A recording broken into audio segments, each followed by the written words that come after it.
Hello, mayong gabi.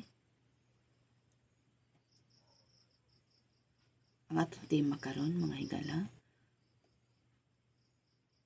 adlaw sa Ginoo. So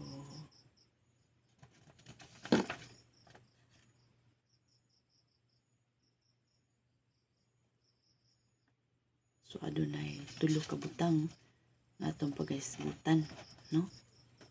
Adunay tulo ka butang atong pagahisgutan.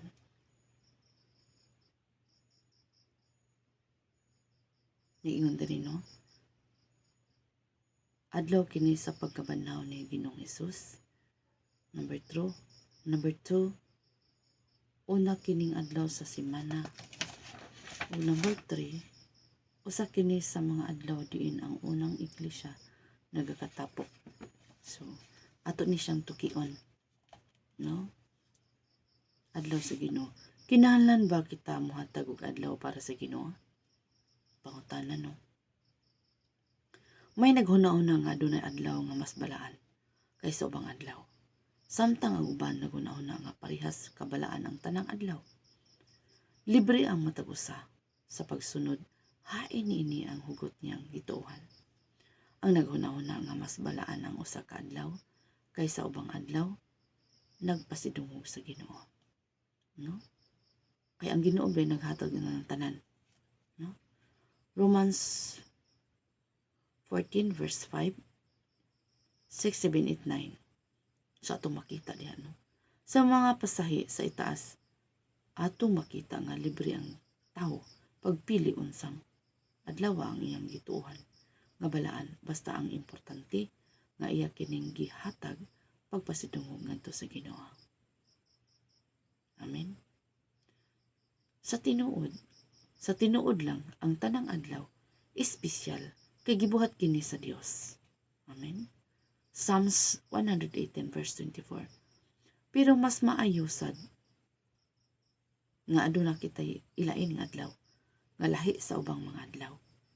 Niini nga adlaw dili kita manarbaho kun dili mosimba kita sa Dios uban sa atong pamilya o sa ubang mga magtotoo. Adlaw kini para sa Ginoo. Kining adlaw mao ang adlaw Domingo, Sunday. Nganong adlaw man sa Domingo? Mga adlaw man sa Domingo. Okay, number 1, adlaw kini sa pagkabanhaw ni Ginoong Hesus. Sumao ni siya. Sayo sa Domingo sa buntag, samtang ngit-ngit pa, si Maria Magdalena miadto sa lubnganan ug nakita niya nga ang bato naligid na gikan sa baba sa lubnganan. John 20 verse 1. Namatay og gilubong si Ginoong Hesus, pero sa ikatulog adlaw, sa adlawng Domingo, nabanhaw siya. Gitawag ni Apostol Juan ang adlaw sa pagkabanhaw. Ni Hesus nga adlaw sa Ginoo. Revelation chapter 1 verse 10. Og kini nga adlaw Domingo, nagasimba kita nga hinugpong. Hinugpong, no? Sa unang panahon sila mga apostoles, nagsimba silang hinugpong matag Domingo tungod kay mao kini ang adlaw sa iyang pagkabanhaw. Ang adlaw diin iyang gibuntog ang kamatayon o lubnganan. Usbon ako.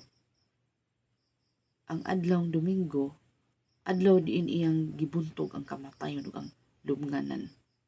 Sa adlawng Domingo, say nabanhaw man siya. Ang adlawng Domingo dili mao ang adlaw ipapahulay. Sa karaang tugon ang Sabado mao ang adlaw nga ipapahulay, apan karon sa bag-ong tugon ang atong ipapahulay Sabat na mao si Kristo. No, si Kristo na. Wala na ta nagamit og kuan kay mo naman na atong ginakwan. Mao Mateo 11 verse 28-30. Colossians chapter 2 verse 16 to 17. Ang atong kapahulayan karon kini pahulay sa lawas kundili sa atong kalag. So pahulay ni siya sa kalag, no? Dili kadto Sabado lang ang atong pahulay kundili kada adlaw dinhi ni Kristo. kada adlaw diha ni Kristo. Ang pahulay din nato kada adlaw diha ni Kristo. Pero adunay adlaw nga atong igahin ngadto kaniya katong iyang pagkabanhaw. No? Dili adlaw kun dili persona. So wala na tanag agad. Kung usang adlaw pa din na. Kung dili persona, si Jesus na ang atong gisimba. No? Siya ang Ginoo sa kapahulayan. So wala na tanag agad og adlaw. Kung dili muhatag ng tag-adlaw para sa atong pagpahulay para pagsimba nga hinugpong. Dili kini pahulay sa lawas kung dili sa atong kalag. Dili kada Sabado lang ang atong pahulay kung dili kada adlaw dinha ni Kristo. Amen. Si Kristo si Jesus atong kapahulayan. Number 2, una kining adlaw sa semana. Ang unang adlaw sa semana dili Lunes kung dili Domingo. Mamatudaan kini sa Biblia diin ang Sabado adlaw nga ipapahulay mao ang ikapito nga adlaw ug ang Domingo mao ang unang adlaw sa semana. Matthew 28 verse 1, John 20 verse 1. Mamatud-an usab kini sa atong kalendaryo diin gibase sa panahon ni Jesus. Kinahanglan kini maklaro aron atong matuman ang prinsipyo sa pagpangita pag-una sa gangarian sa Dios. Matthew 6:33. So amao din na siya, no? Pagpangita pag-una sa gangarian sa Dios. Pagpangita pag-una. Pagpangita pag-una mao ang Domingo. So nabasi gid na sa Biblia. Si Kristo naman dili na adlaw ipapahulay atong kanto dili si Kristo na. Si Kristo na atong kapahulayan. Kung Domingo ang unang adlaw sa semana, dapat lang nga mahatag nato kini ngadto sa Dios. Ang adlaw sa Domingo dili panahon sa pangpangita og kwarta o pagsuri-suri kun dili panahon kini para sa Ginoo o sa iyang pamilya. Kung nahatag nato ang unang adlaw sa semana, nakasiguro kita nga ang ubang adlaw ni ana nga semana mapanalanginan ang ubang butang idugang kanato kung siya ang atong unahon. Siya ang atong unahon. So muna nga ang una di ay ang tin-aw nga pagkahayag dili kay ang atong gipakadakaan nga ng sabat na gitawag sa ingon ba dili Sabado kundi si Kristo na. Unang Domingo anong unahon natin si Kristo. Muna unang number 1. Dili Lunes ang uno kundi Domingo. Domingo, Lunes, Martes, Miyerkules, Huwebes, Biyernes, Sabado. Kaya ang Sabado mao na siyang sabat sa adlaw ipapahulay sa una. Pero pag-arina ni Kristo mao nang iyang iyang pagkabanhaw. So muna nga ato siyang gibagat ba nga gitawag sa ingon ba nga si Kristo na atong kapahulayan.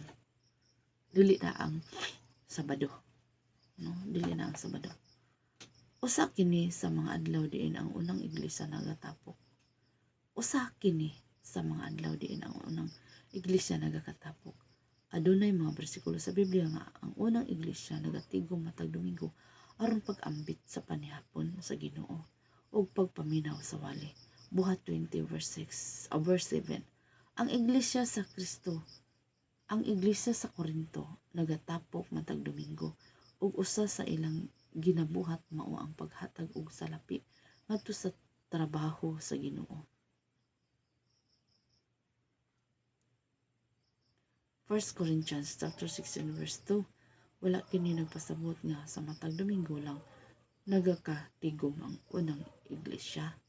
Ang Biblia nagsulti nga nagatigom sila matag adlaw. Buhat 2 verse 46. Unsay mahitabo matag tigom kada Domingo? Adunay upat ka maayong butang nga ginabuhat sa mga magtutuo kada Domingo.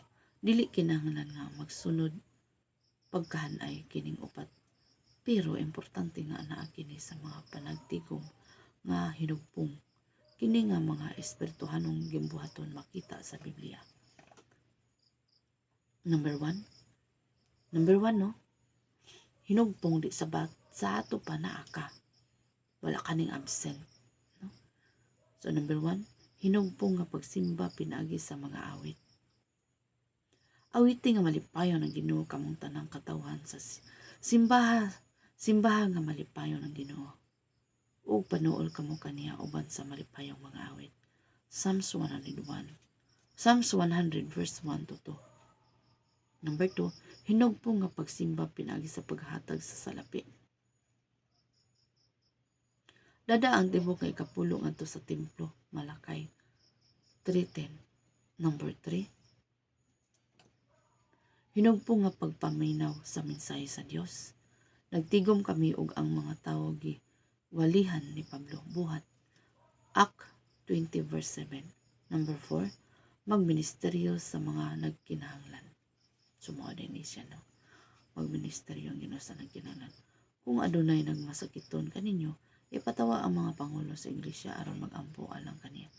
Ang mga pag-ampo nga inubanan sa pagtuo makaayo sa masakiton ang Ginoo pa hiuli kaniya sa maayong panglawas o mupasaylo sa iyang mga sala. James chapter 5 verse 14 to 15. Og asa kita mo simba matag Domingo? Asa kita mo mabusog ug magtagbaw sa espertong pagkaon? Mateo 4:4. Asa kita makabati sa presensya sa Dios? Psalms 63 verse 2. Asa kita mabag-o, mutubo og magamit? So kinahanglan di ka magamit. Psalms 92 verse 12 to 14. So kinahanglan gid ay nga mutambong ka sa adlaw sa pagsimba sa hinugpong kay ang imong talento magamit gyud. Magamit gyud, no? Kinahanglan magamit ka. Pagpagamit ka di sa Ginoo kay nakay hiyas. Example na, naara ka sa balay, dili magamit imong hiyas, no? Dili magamit imong hiyas mo na. Ang gikinahanglan sa Ginoo nga hinugpong, no? Kay magamit imong hiyas. Kay para madasig ka mga lagad ng Ginoo na imong mga kauban ay lang tanawa adto lang gid sa Ginoo toto no. So mo na nga kinahanglan gid ang paghinugpong kay sama sa sugnod ba na ikara isa nagsiga. So ang imuha jud pag-alaga sa Ginoo mapalong gyud o duha ra ang nagsiga, no? Kasugnod, di ba? Ang ato kita magluto ta og pagkaon daghanon gyud natog sugnod aron dali ra maluto. Inana pero kanang duha ra ka sugnod. Unsaan pagkaluto ang dali, no? So mo na nga kinahanglan yung hinugpong. Kay kinahanglan na ikaw madasig og una sa tanan ang kanang imong talento magamit gid na diha. Kay kung naaraman gud ka sa balay, dili man magamit imong hiyas, no? Dili magamit imong hiyas. Sumor pa na rason na mo salita sa hinugpong nga pagsimba. Kay imong talento magamit yun na. Dili na ingon na wanay pulos. No? Importante magamit yun ang imong talento. Kinahanglan imong talent magamit yun na. Madasigid ka kanunay. No? Ayaw lang gitanawa ang tao. Ato lang gitanaw sa Ginoo. So, ingana ang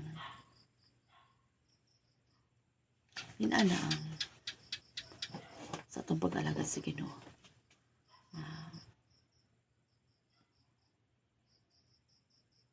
Mga lagad ta nga. Sa magunang example, niingon na to ang isa ka tao. Pastor, dili na ko manimba. Uy, nga naman di naman ka manimba. Uy, dili na ko manimba. Ano man? Si kuano, talpulano, sige lang silpon. Na si kuano, ngari, nana. Daghan kay siya nga reklamo. Ingon din ang pastor nga, sige, usa ka mo, kuha ng imong desisyon, bitbiton sa tikag baso nga na tubig. tuyok sa church. Tuyok ba sa church ba? Tuyok. Tuyok. Kanang puno ba kanang silbi mo lang dili pud ingon nga. Sa puno siya. Siguro po to napihip pa sa kay puno nga dili mausik. So, mo to, gipatuyok siya sa pastor na gunit siya sa baso. So, para jud di mausik, iya jud giampingan na mo to, giampingan niya, hindi mausik. So, ingon na yun siya. Humana kong tuyok, pastor. Unya, unsa man, umusta man ang tubig na usik, wala. Sa wala kay akong giamping. So ingana sad atong mga lagad sa Ginoo. Na? Tutok ra kita sa Ginoo. Dili kita mo tutok sa uban kay magtutok pa ka sa uban niya. Mayabo niya tong so ana no. So ato ra kita focus sa Ginoo. Focus ra kita sa Ginoo. Tulabago na magana nila pod nga magpabadlong sila. Ato gyud kaluyon na atong kalag. Kaluyon gyud nato atong kalag. No? Aron magamit atong talento. So, ana lang. Malandong sa pulong sa Ginoo. Yung ana lang. Nga. Mo day na hinugpong kay aron magamit imong talento. So, God bless.